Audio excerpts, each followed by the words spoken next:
Hey friends, if you're clicking on this video, you have clicked onto my YouTube channel. I have created this to do more videos in sporadic moments. And so yeah, so I'm going to be a regular YouTuber and I'm going to say to you what every YouTuber says, welcome to my channel. So anyways, I wanted to do this video because the holidays are approaching, if you didn't know that already. Thanksgiving is the next one on the list, and Thanksgiving is very, very precious to me. It's probably precious to you because guess what? You get to eat a lot. So throw the diets outside. Don't worry about it. It's time to be with family and friends and gather around the table and be with your loved ones. But I wanted to do this message. I was thinking about it yesterday because I wanted to talk about the two different sides of what I wanted to make a message on.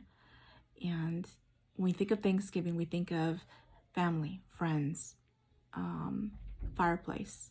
We think of pumpkin spice. We think of chai tea. We think of togetherness, coziness, warmth. You getting the picture? Yeah, we think of all that. And many people are like, yes, Thanksgiving, okay, around the corner is Christmas. So we're all putting up their lights, putting up our Christmas trees. We can't wait, for that day, when Thanksgiving is over and then we jump into Christmas. And a lot of people in my neighborhood have already created, they've already put the tree up. They're just ready for Christmas. And, so I get that. It's totally fine. That's totally cool. I love seeing it. I love the holiday cheer, the feeling of it as the holidays approach. But when I started preparing for this message yesterday, I always say my journey is creating my messages that I make online. And yesterday when I was thinking about it, I wasn't in a really good place yesterday. And I felt lonely, and I started to think about, it just came out of me. It just kind of flowed out of me. You know what I'm thankful for this season? Is that he found me, and my father found me. I know that sounds so lame in a way, but this is what I'm grateful for.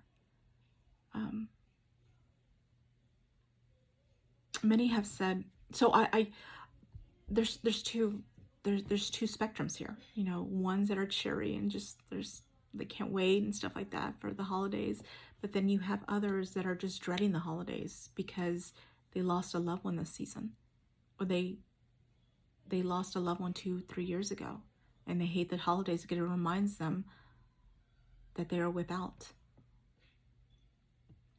And even though I'm married, even though I have 2 kids, yesterday I felt lonely. And it was a hard place to be in, but it created a message. And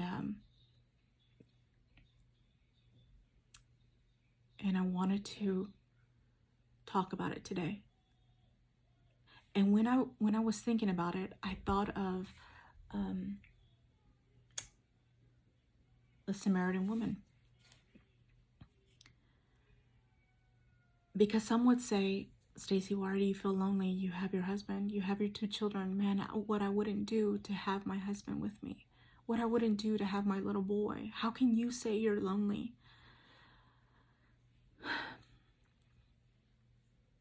But I was. And I want to bring this message,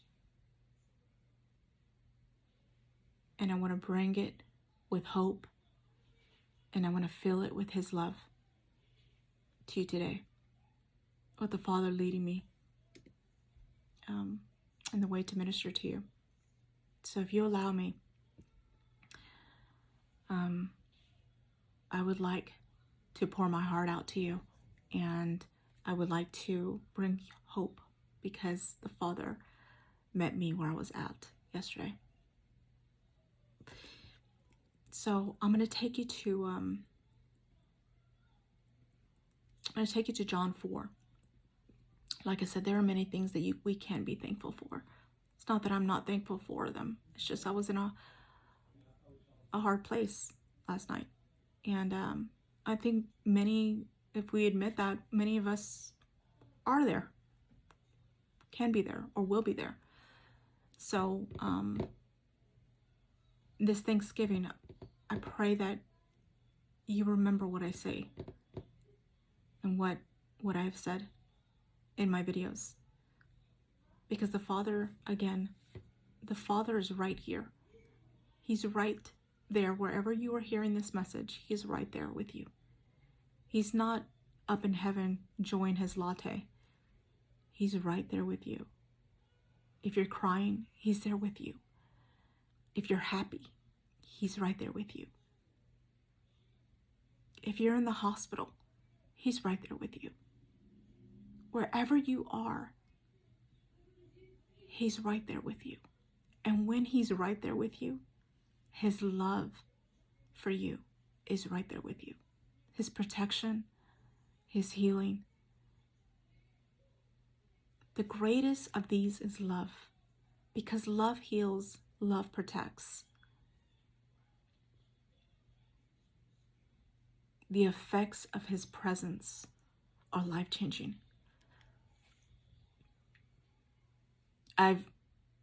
This is actually, to believe it or not, this is like my third time that I've created this video, because I didn't like the first one or the second one. And then I was like, you know what? I'm just going to make it. So I feel like these videos don't have to be perfect, and they may offend, but I'm tired of being fake, and I want to create something. I want to create an atmosphere that it's okay to be you, and it's okay that you don't have it all together. It's okay that your behavior doesn't match up. So I want to talk about a story that I read that is the first thing that came into my mind when I started to say, Father, I feel so alone right now. How can I feel so alone right now? And the first thing I thought of was the Samaritan woman in John chapter 4. It was a sinner who was met with her Savior. But I want to go deeper than that. I want to go deeper than just a sinner and a Savior. You know, I want to show you through the Word, if you allow me to, that it's more than that. So if we go to John chapter 4, what I love about John, I don't know if I've said this in my videos, what I love about John is John boasted about the Father's love for him. He boasted about his love for him. And that's the kind of person I want to be. I want to go down a record as people saying, that's the girl that always was saying Jesus loved her. I want to be known for that. I never want to boast about my love for him, or how I worship him, or Jesus this or that. I want to be the person that says He loves me, because that is where all my money goes. And that's why I love the book of John. Now, I'm not saying that if you do that is wrong. But what I am saying is, this is where your money, this is where your effort should go. Is knowing how much you're loved. Love changes everything. His love for you changes you. It's not you changing you. It's His love for you that transforms you. And every day, I want to grow in that. So I love the book of John, because it talks about, it's a grown man saying, I'm the one Jesus loves. And some would call that prideful, but not to John. He didn't care. He didn't care. And that's what I love. I appreciate that. I appreciate people that boast about the Father's love for them. I love that. I want to hang out with those people. Because that I can bank on that one. His love for me is unfailing. My love for him, it goes up and down. There are days where I can't understand his ways and I get mad at him. And sometimes I just rebel and I just want to be by myself. But we all know that we can't. He's right there with us. And he's not angry at us. He'll never be angry at us. So that's why I want to boast on his love for me for the rest of my life. So anyways, let's get to the story. John chapter 4 says, therefore, when the Lord knew that the Pharisees had heard that Jesus was making and baptizing more disciples than John, although Jesus himself was not baptizing, but his disciples were, he left Judah and went away again into Galilee. So he was already in Galilee, but he went again to Galilee. So he left Judah and went away again into Galilee, and he had to pass through Samaria. Now, I'm going to stop. I'm reading the NASB version, but in the King James version, it says that he must go through Samaria. Now, he must go through Samaria. I don't know if I said it in the beginning of the video, but the thing that I'm grateful for every single day, not just because it's Thanksgiving, but every day, what I'm so grateful for is that he chose me, that he found me. I've heard friends and family, which is fine. I have heard them say, I found Jesus. But I beg to differ, because I believe that he was looking for you. He led you to him. Jesus said, no one comes to the Father unless he is drawn. So the very fact that he was seeking after me makes me feel so valuable, so worthy of his love. And that's what happened to this woman. She was one woman. He wasn't healing. He didn't go out to heal, or anybody else. He was out there and he was looking for that one woman. So that's my son. He was looking for that one woman. And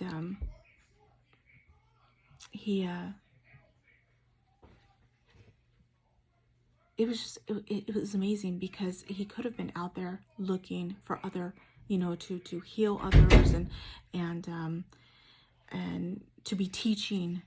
But there was one woman who was in need, and he was the answer. And it was so divine. It was so divine that my son is looking at the camera. And then he turns around. So anyways, it was so divine, this encounter that he had with Jesus. I mean, it was so divine that this woman was having an encounter with her answer that she needed. So he had to go. And I love that. I'm sorry, I'm just going to dwell just a little bit if you allow me to. I love how he had to go for her. Many of us don't think that our little simple prayer or our little headache or what we're going through, the Father could fix it.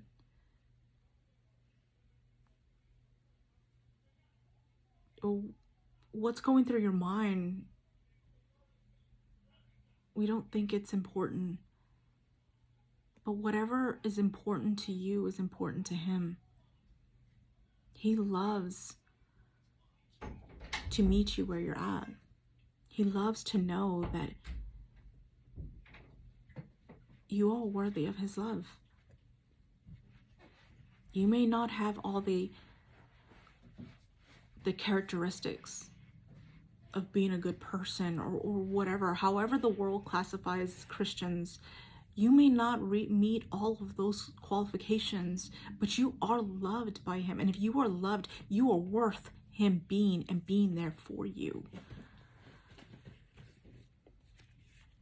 My son, if he's missing a sock, he'll come to me and he'll tell me, hey, where's my sock?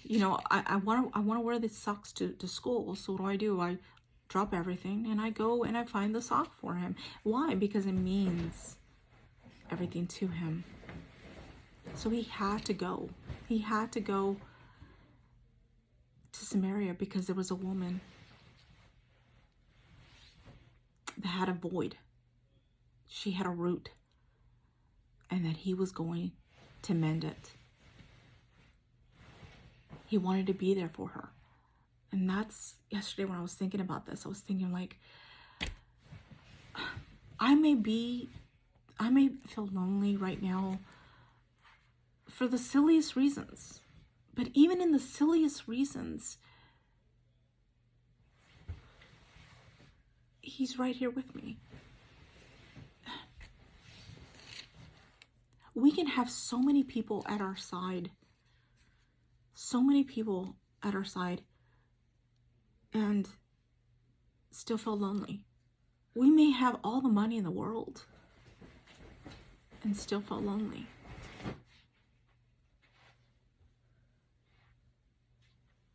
We may have our health, cars in the garage, a pool outside, a great ministry, but then we still feel lonely. And why is that? Why is that? And in this story you're about to find out, she had 5 husbands. 5 husbands, and not even that could fulfill her.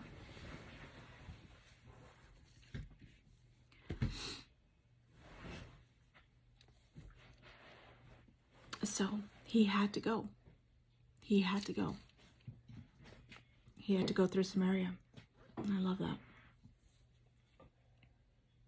So in verse 5 it says, so he came to a city of Samaria called Sychar. I don't know if that's how you pronounce it.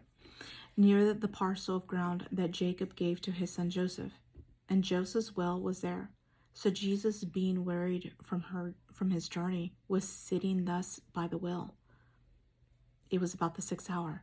And I love that because he was sitting there. He was waiting for her. When I read this, it took hold of me. He's waiting for me. He's waiting for me. When Adam fell from his position, it was the Father who came down and said, Adam, where are you? He was looking for Adam. Adam felt ashamed. And I know we all know this, that we can come boldly to the throne of grace, right? But sometimes you do something so horrible that you don't want. The last thing you want to do is be in the presence of a holy God because you feel so ashamed. Or somebody's told you that you did wrong and you believed them. Somebody misunderstands you and you believed them. And it makes you feel ashamed. And it makes you feel like your Father is mad at you. And he's not. Anger is no longer in his heart for you.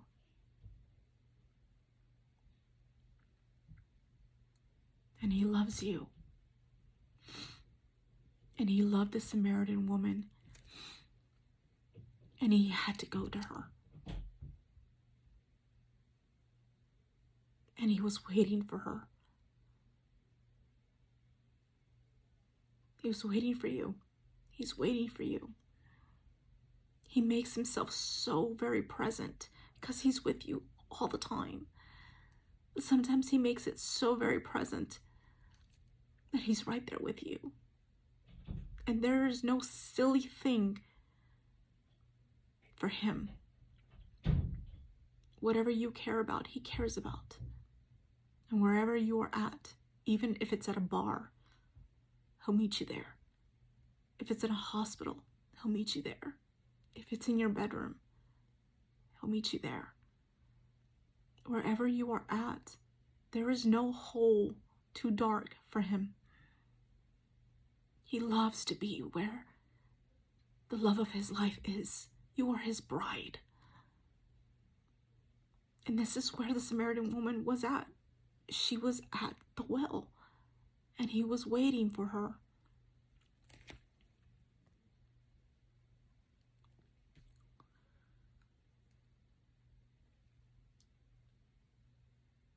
Verse 6, and Jacob's well was there. So Jesus, being weary from his journey, was sitting thus by the well. It was about the 6th hour. There came a woman of Samaria to draw water. Jesus said to her, give me a drink. And I love how he opened up the conversation for her, because she wasn't going to speak. He opened up the conversation. He didn't open up the conversation by saying, what are you doing here? Or how dare you be in my presence? Or how dare you have 5 husbands? He wasn't there to condemn her. He was there to love her and draw her in, make her feel comfortable in his presence. It was the sinner with her Savior, the one who loved her unconditionally.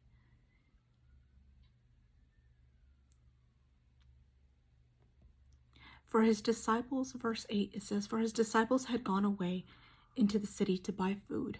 And I thought that was so beautiful. It's just them two.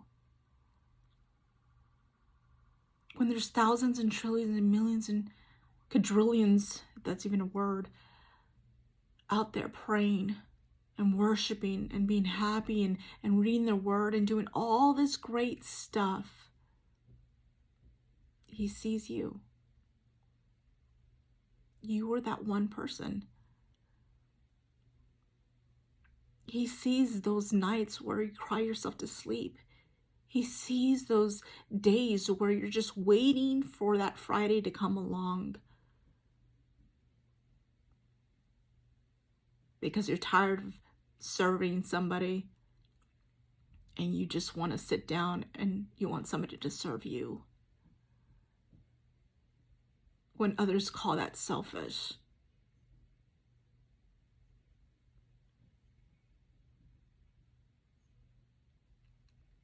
Or you're just waiting for these holidays to be over because you missed that loved one. And you don't want to go through this again. He knows where you're at and he loves you.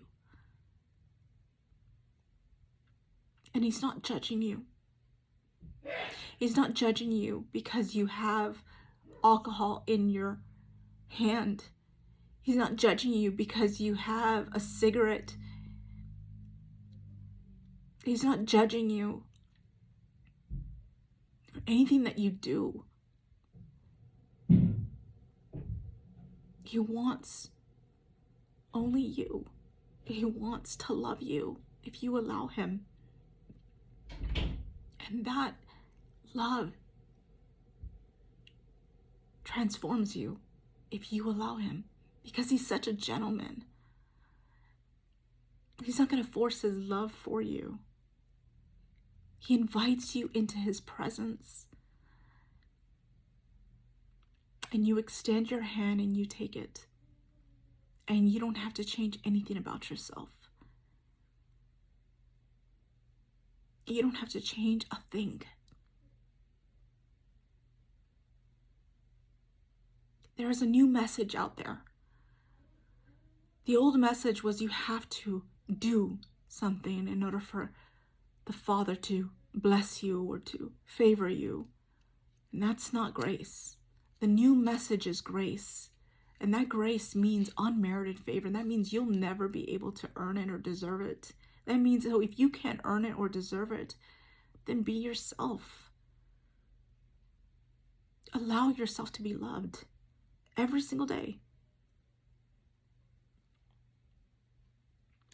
There's nothing that we can do to earn it.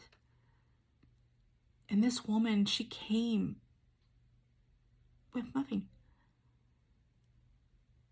She didn't have the schooling, she wasn't knowledgeable, you know, like the Pharisees. She had a past. She has a present.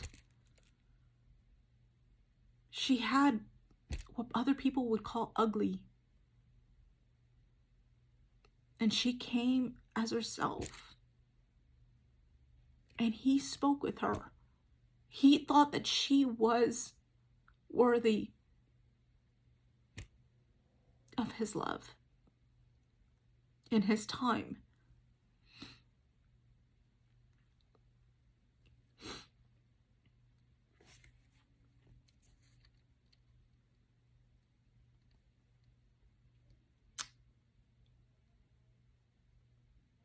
I just love how he sent the disciples. The disciples were away. This was a divine appointment, you know. I love that. Therefore, the Samaritan woman said to him, "How is it that you, being a Jew, ask me for a drink, since I am a Samaritan woman?" Look how she automatically, she had such a, she knew that the Jews had no business talking with Samaritans. But he thought differently. When others misunderstand you, he understands you. When there's no words to describe it, to describe you, or you can't even defend yourself, he understands. He understands you, and he knows what you're going through. He knows the labels that have been put on you. And he says, that's not the label that I have put on you. You're my bride. You are my daughter. You're my little girl. You will always be a child in my eyes.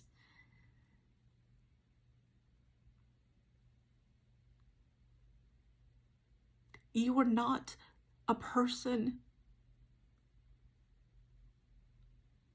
that is not loved, that is not thought of every single moment of the day. You are my daughter, and I have nothing but good thoughts for you.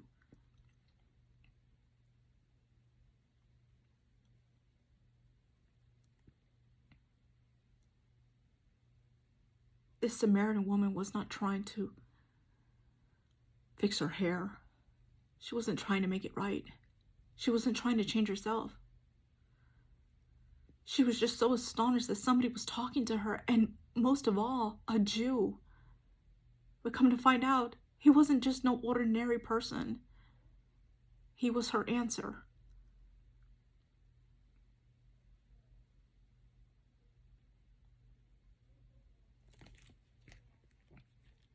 How can you be talking to me?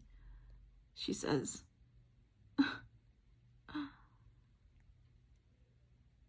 Me. It's very big, people. It's very, very big, because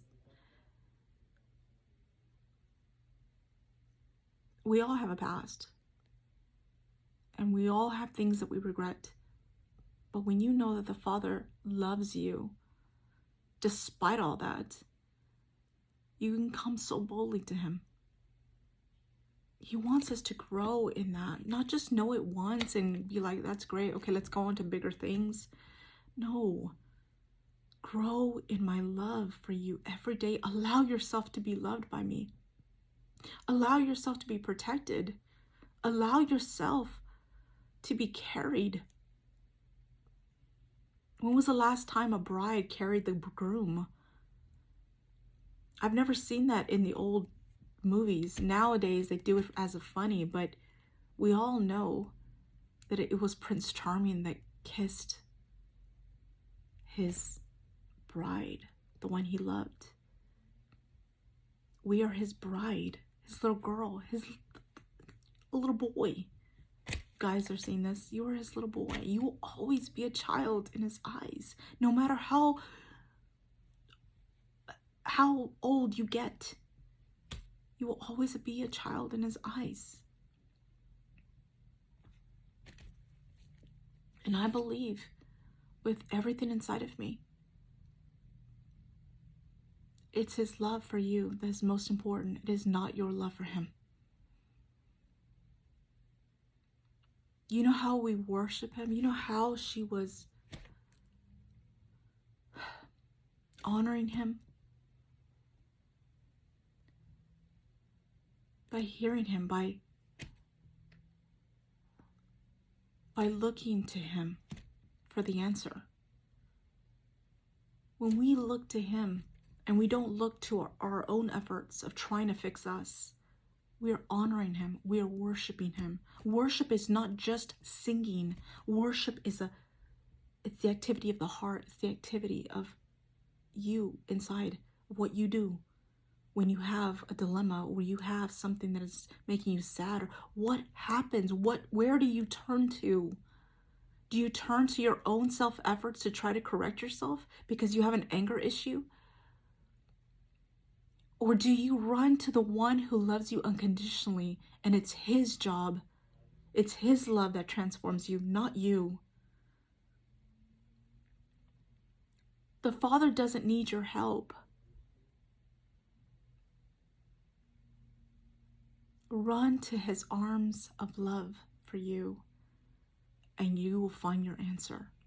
You will find he can do a better job for you than you can do for yourself. No matter how much you pray, no matter how much you worship, no matter how many times you serve somebody, no matter how many times you say that you love Jesus, you are not the answer to you. He's the answer to you, and that's his love. Let him serve you. Because last night, he served me. And he served me with his unconditional love of, daughter, I'm not asking you to change one thing about yourself. It's my love that will effortlessly transform you. I'm not asking you to change your behavior. Just come to me. That's all I ask. Just talk to me. And this Samaritan woman, she was talking to him. She wasn't trying to change herself. He was looking for her.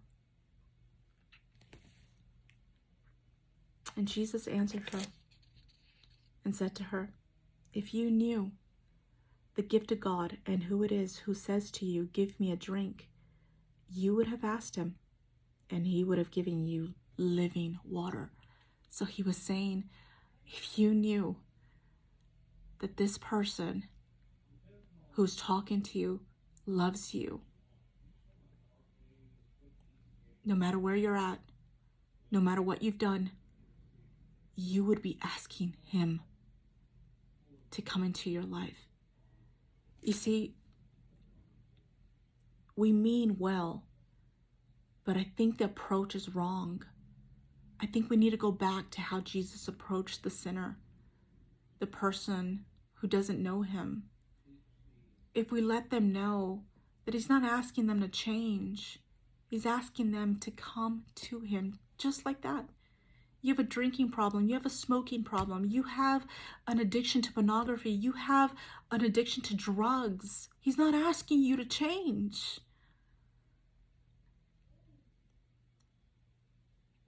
He's asking you to allow yourself to be loved by him despite all of that. We talk about revival, but the revival, all the revival is he's reviving you to a true love, a love of his. A love That you don't have to change. His love does not allow you to be the same, but it's not you doing it. It's him doing it through his love. His love is so powerful. It's able to heal broken hearts. It's able to heal scars. And that's what he's been doing with me. I can't change. I cannot stop being who I am. And he doesn't want me to. Not through me, not through my self-efforts, because if I say, okay, well, then I'll read my Bible more, and I'll spend more time in the Word, and I'll pray more, and I'll stop talking bad about that person, or I'll stop doing this, then guess what? It only will last for a short time. And then I'll end up going back to it, and I'll condemn myself again, and I'll go right back into that roller coaster. But if I just run into his arms and say, Daddy, despite all of this, despite how people misunderstand me, you know me, you love me. That right there is the start of him healing you and transforming you. So my message is, don't stop doing what you're doing. Just run back to him. Run to him. Wherever you're at, in your car, your bathroom, in your living room, in your bedroom, church, just say, Daddy, I cannot change any of this, but you can. And I rely on you. It's David that says, but I have trusted in your faithful love. My heart will rejoice in your deliverance. David knew, I can't do this, but you can deliver me from this. It's hurting me. It's hurting my family, but I can't change. Only you can. Only you can bring the true transformation. You see, friends, true transformation is when you allow his love to penetrate your heart every single day. It's not just once, not just twice. Every day you run into him. You run into those arms. They're not arms that are like this, like, what did you do? But they're arms of, come home. I'm right here. That's what transforms you. That's the real transformation. If we go through this religious mode of, okay, I got to do this, I got to read my Bible more, and who are we kidding? You'll never understand how loved you are until you stop being so fake. I love to hang out with people that are so genuine. The other day, I hugged a woman and she's like, oh, Stacey, don't hug me, because I smell like smoke. And I told her, I was like, come here. I don't care. I don't care. Come here. Let me embrace you. Let me hug you. I don't care about that. I care about you. I love you. And that's how Father is with us. He doesn't care if you smell like smoke. He doesn't care if you just lit a joint. He doesn't care. Come. It's not, okay, let me embrace you once. Okay, great. Okay, now go serve me. No, it's not like that. Daddy loves to embrace you every day. He wants to kiss you every single day. Every single day. And it's through that unconditional love every single day that transforms you. It's not you trying to get rid of the habit. It's his love for you that transforms you. And this woman had nothing to give. She was empty, and he was the answer. He was going straight for the root with the Samaritan woman. She was trying to fill a void that only he could fill. He had a gift for her, and I love that. It was a gift. In other words, you can't earn it. None of your good works is going to earn you this gift. My love for you cannot be earned. It's a gift. Receive it. Only receive it, and keep receiving it. Don't stop receiving it. Keep receiving it.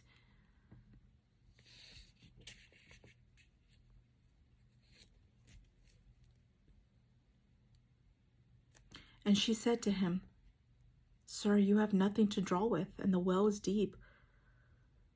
Where then do you get that living water? So now she's interested. Now the conversation goes deeper. Do you see, friends? The relationship is building because he's not condemning her. If we tell people to stop what they're doing, you think that putting guilt on them is actually drawing them to the Father. That's not true. That turns me off. And that turns a lot of people off. I can't reach my family members by making them feel guilty. My husband is not drawn to me because I make him feel guilty. I've learned that the hard way, and I'm learning that every day. You don't draw people by making them feel guilty. You draw them by loving them where they're at. And that love, only the Father's perfect love can transform somebody, not you making them feel guilty. Because they didn't read their word, because they're not paying their tithes, because they're not serving enough. That's not true. Daddy loves you. Let Daddy's love, let Daddy's embrace transform you. There is no other medicine. No amount of works that you could do, no matter anything Christian or good, quote unquote, good works that you do can ever transform you. A real heart transformation happens when you know and understand and experience every day his love for you.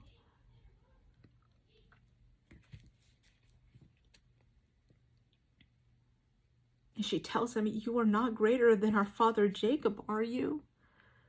And gave us this well and drank of it himself and his sons and his cattle. Jesus answered and said to her, everyone who drinks of this water will thirst again. So he's saying, the stuff that you're filling yourself with, I know that it goes deeper. You're trying to fill this well inside of you with material things. And there's nothing wrong with material stuff, guys. I love makeup. I love shopping. I love getting on cooking channels and YouTube, looking at different YouTubers, watching football sometimes. There's nothing wrong with you playing games. There's nothing wrong with that. But if you're trying to fill, when at the end of the day, you find yourself, you're like, I still feel lonely. There's something not there. Something. It's him. And he wants you to come to him as you are.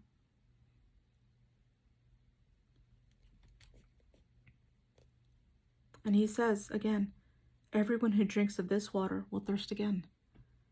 But whoever drinks of the water that I will give him shall never thirst. But the water that I will give him will become in him a well of water springing up to eternal life.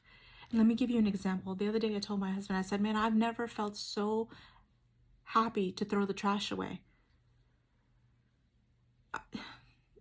It wasn't a natural way of like, oh, I'm happy. No, I had a true, just like this over amount of joy.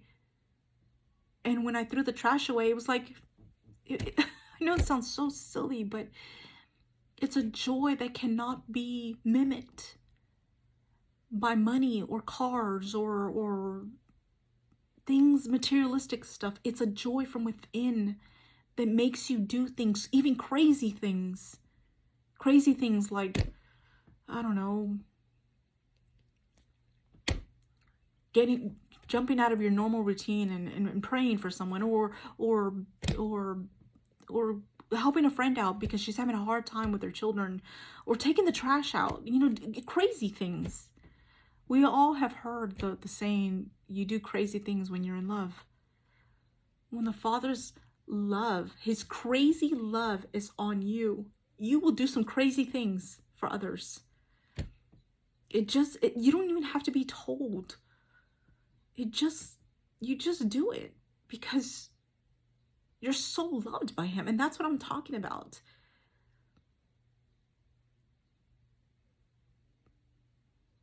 His love for you is the foundation to all things.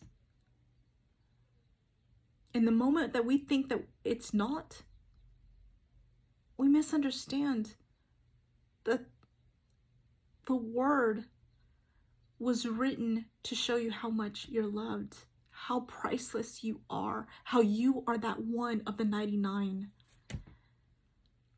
This woman was sought out. He could have been doing something else, but he sought her out because he knew something that others didn't. And he knew again he was the answer. In verse 15, the woman said to him, "Sir, give me this water so I will not be thirsty, nor come all the way here to draw." And he said to her, "Go, call your husband and come here." And the woman answered. You see, it went past. She thought it was just materialistic, that it was just the water that he was talking about. But what he was saying was, he was now coming up against a wrong belief that she had. This woman answered and said, "I have no husband." Jesus said to her, "You have correctly said, I have no husband." Look how he did that. He complimented her first of what her response is. In the Greek, it says beautifully. You have beautifully said. Look how he did that. He didn't jump on her like, "You have 5 husbands." No, he said, "You beautifully have said that. For you have had 5 husbands, and the one whom you now have is not your husband. This you have said truly." So he compliments her. He tells her the wrong belief, and then he compliments her again and says that you have truly said this. Look at his style, Verse 19, the woman said to him, "Sir, I perceive that you are a prophet." So the conversation is getting deeper. Verse 20, "Our fathers worshipped in this mountain, and you people say that in Jerusalem is the place where men ought to worship." And then Jesus said to her, "Woman, believe me, an hour is coming when neither in this mountain nor in Jerusalem will you worship the Father. You worship what you do not know. We worship what we know, for salvation is from the Jews." So the conversation keeps going further and further. And at the end of the story, she's so moved that he knew her. He knew the depths of her, that none of her 5 husbands knew. None of those husbands knew her, but he knew her. He understood her, and he met her, and he waited for her. And at the end of the story, he never tells her. He brings up a wrong belief she had about herself. He loves on her. And at the end of the story, what does she do? She goes into that town and she starts to evangelize. She starts telling them, "There is a man who knew everything about me." And what do the people do? They go and they want to search him out themselves. He never told her to witness. That's what I'm saying, friends. He sought her out, and she felt special. She felt wanted. She felt loved.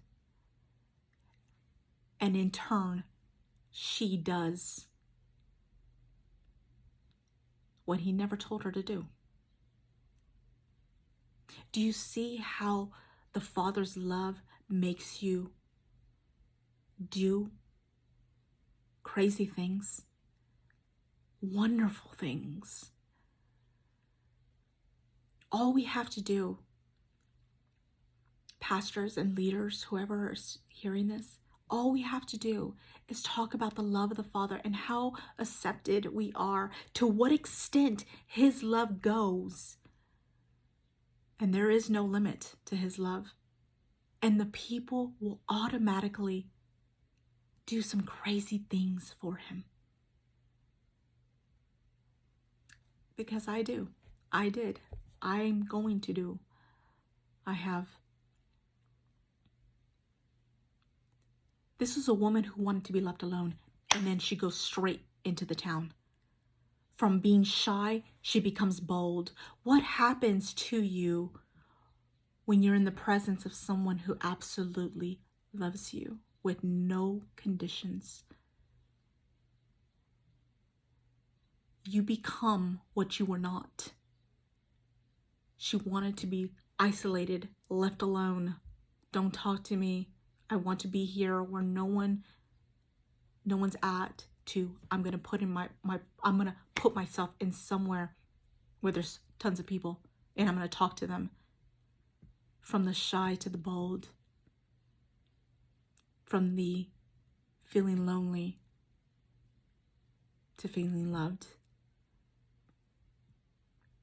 I believe with everything in me that we need to take heart at how Father approaches people. There is a time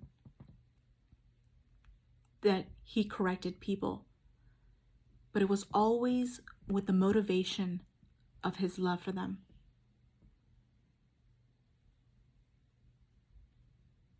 When we correct our children, we are motivated by our love for them. We don't kill their spirit. We tell them, we love you, and I know you're a good boy. You're a Jesus boy. You're a Jesus girl. And you're loved by the Father. This is not you. There is a way to correct, and it is always motivated by love. But see, we need to be fed ourselves with the Father's love for us every single day. It's not just once, it's every single day.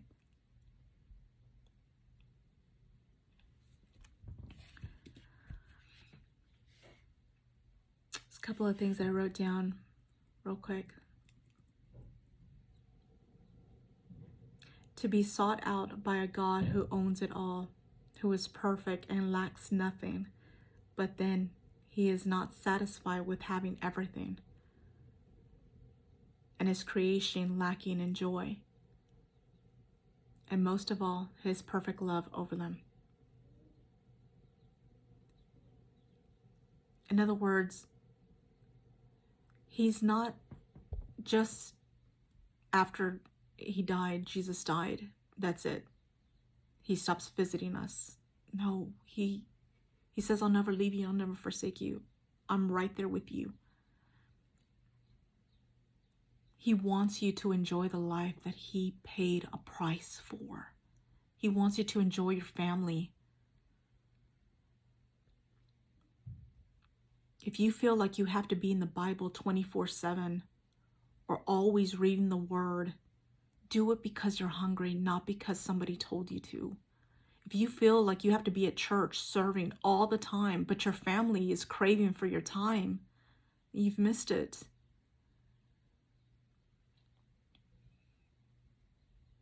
He's not asking any of that. He's asking for you to enjoy the life that he died for, the abundant life, the life. Do everything from the motivation of love. His love for you will do more for your family. You will love your wife more.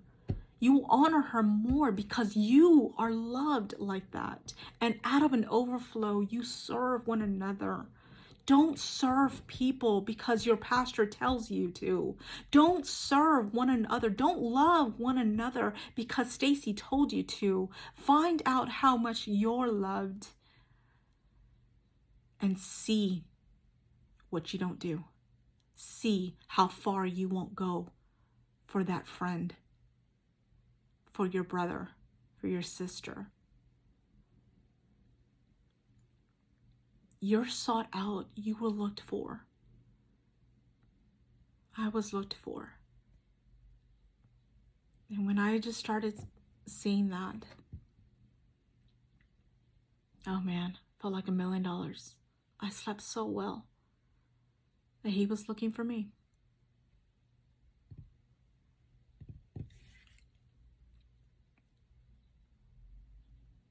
A friend told me that the father had told her, "You're not pursuing me. I am pursuing you." And I thought, oh, God. Stop that, Dad. Stop being so nice. That's the truth. He's pursuing you. He's pursuing you. You're worthy of his time. You're valuable. You're not dirty.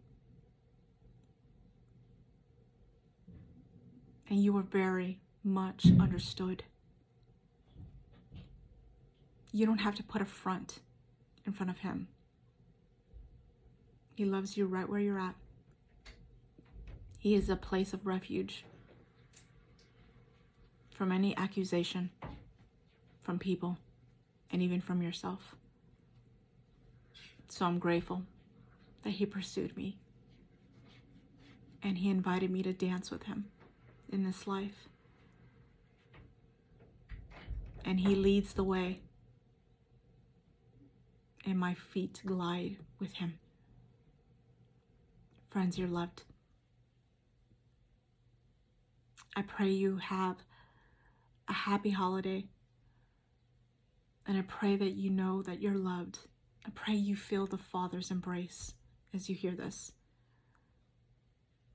Because you're not alone in what you've gone through. He knows what you've gone through. And he's right there. Allow yourself to be loved by him. And everything changes from there. Love you, friends.